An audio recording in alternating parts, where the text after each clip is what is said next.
Hello everyone and welcome to me pissing off all of the PC achievement hunters watching because I'm about to run the achievement system into the ground and there's nothing they can do about it.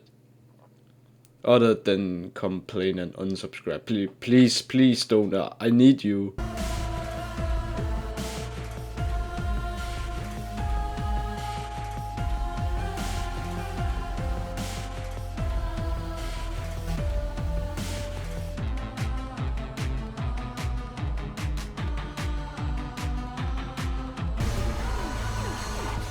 So why are trophies better than achievements? Well, first of all, let's talk about the name.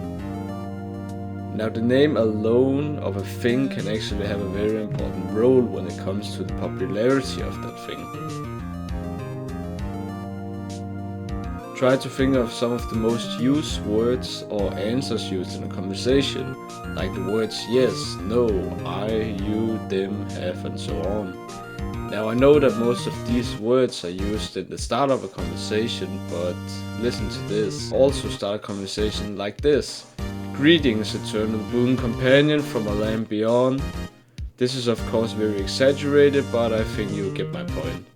That shorter and more familiar words are better than long and complicated ones. Before continuing with other reasons I have for trophies being better than achievements, we quickly have to go through the history of both things. Because on the contrary to what many people believe, the Xbox 360 is actually not the first gaming system to introduce achievements to the world. The first instance of achievements dates to the 1970s, or more specifically 1977, when the Atari gaming console was released. Some of the Activision games on the system had some unique challenges available for the player to complete and take a picture of it on their TV showing that they had completed the challenge, where people after could send these pictures to Activision, who would then in return send you a piece of fabric with a cool logo on it, and the name of the game you had completed the challenge in. Following Atari comes 10 years later a game called Emotion for the Amiga. Amiga. Emotion had in-game set bonus challenges for the player to complete. This is the closest thing to what we know as achievements that are stored on the gaming system.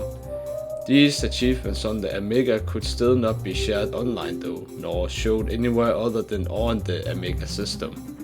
6 years later, a website called MSN Gaming Zone would give people the ability to communicate through instant messaging and give players the power to share gaming results to whoever they were chatting with at the moment. The website also contained a library of games who all had badges for completing certain tasks in the games. Now we reach 2005, where the Xbox launched along with its own collect and share achievements built in the system. The Xbox 360 achievement system also introduced us to the gamer score, or in other words, a visual completion of the game's achievements and bragging rights. They introduced bragging rights. I don't personally own any Xbox console, so you have to tell me down in the comments, thank you. And now into the year of 2008, the year of the PlayStation 3. And along with the PS3 came trophies for some games. What? Yeah, it wasn't until 2009 that all games released on the PS3 included a list of trophies for us gamers to hunt after, but we'll stick to 2008 as the year trophies got introduced. So now that we know about the history of these two, I can now move on with my hot takes on why I think trophies are better than achievements. First of all, you get, well, a trophy for completing a special objective on the PlayStation console. Just the fact that the system, or rather the game, gives you a literal prize for completing an objective is just exciting and addictive. That you just want more, or rather all of them. I mean, sure, the Xbox has the gamer score, which we talked about earlier, and I guess that's kinda cool that you can compare your progress in a game with a fellow friend, but what's this? The PlayStation have that exact feature too. I mean, it's not points, but it's pretty damn close if you ask me. The next thing is the concept of collecting different kinds of trophies that vary in how valuable they are in contrast to just getting an achievement and earning a bit of score. Yes, I know that for some achievements on the Xbox you get more gamer score depending on the game and the achievement, but I still think that getting a platinum trophy for 100% completing a game is way more rewarding than getting 3 or 5,000 points or whatever you get. I don't know, on the Xbox, goddammit. Now I will give Xbox 1W when it comes to a very little but very characteristic mechanic whenever you get an achievement. And that's the sound cue. I will admit that the sound cue for getting a platinum trophy is neat, and it does the job by informing the player that they just earned a very rare trophy. But with that said, the trophy sound cue is unique. The Xbox achievement sounds makes me think that I'm in a movie theater getting ready to watch the newest James Bond movie. I mean, just listen to this comparison.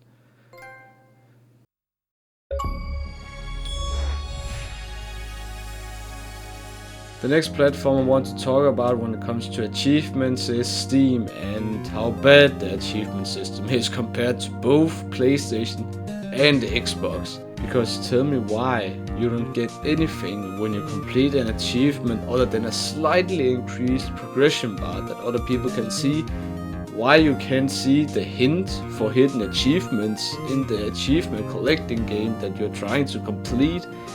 And tell me who implemented this sound cue for not just the achievements, but for every single notification on the platform.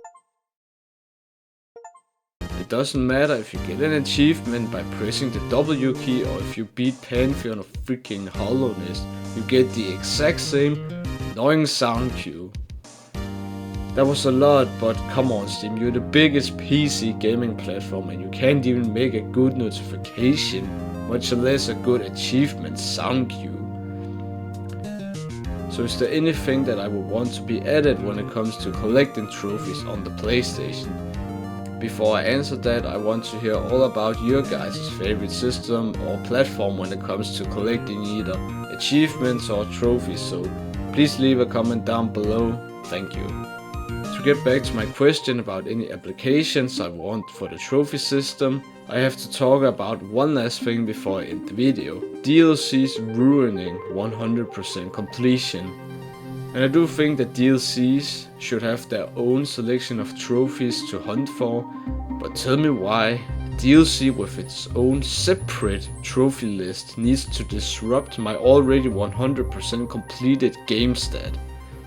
For me it just doesn't make sense. So my personal add-on to the trophy formula would be a way to turn off DLC completion entirely.